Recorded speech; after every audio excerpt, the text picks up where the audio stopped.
If you clicked on this video, it's because this creature here is giving you a very difficult time on Insanity difficulty, or you're curious. Either way, I'm going to walk you through the few ways you can survive the encounter with a girl on Insanity difficulty in the first clinic section. First things first, after your one-sided street fight as Leon and Rinwood, you're going to be waking up as Grace in the clinic. You know that third-person perspective you're probably working with?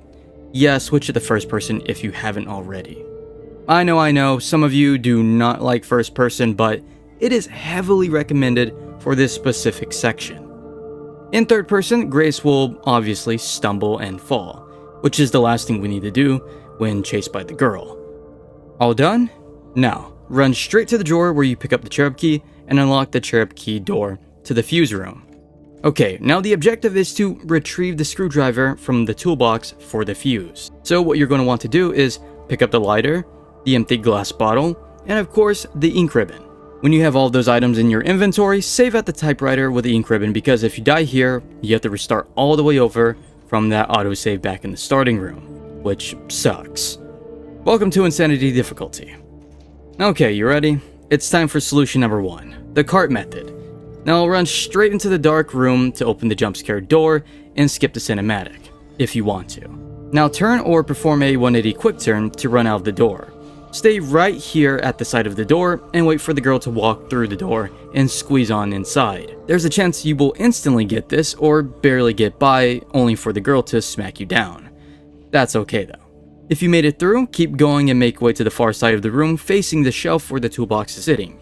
Wait for the girl to get pissed and slam the cart you need to stand on right in front of you. Quickly step onto the cart and grab the toolbox as quickly as possible to retrieve the screwdriver. Hop off the cart and run to pick up the med injector before turning to run out the door. Make sure the lighter is on or you won't be able to pick it up. As you're running, you're most likely hearing the girl chasing you. Well, she is really fast on Insanity difficulty, so keep running. Finally, you have made it back to the fuse room.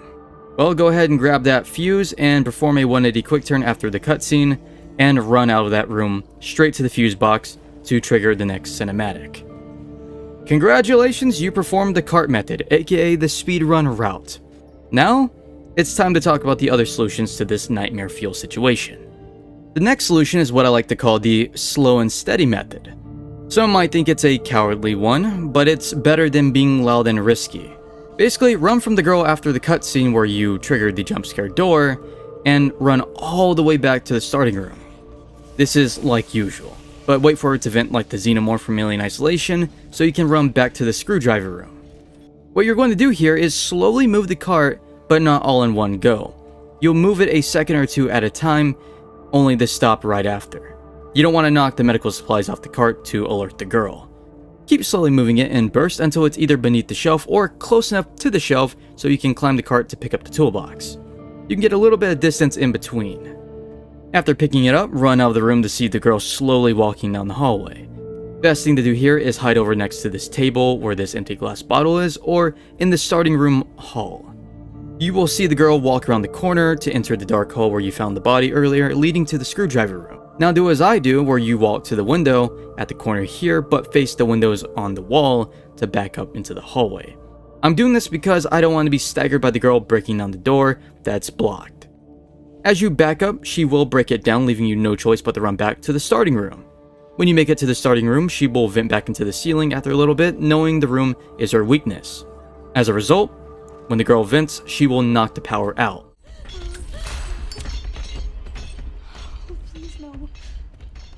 Run out into the hallway until you see her drop down from the ceiling.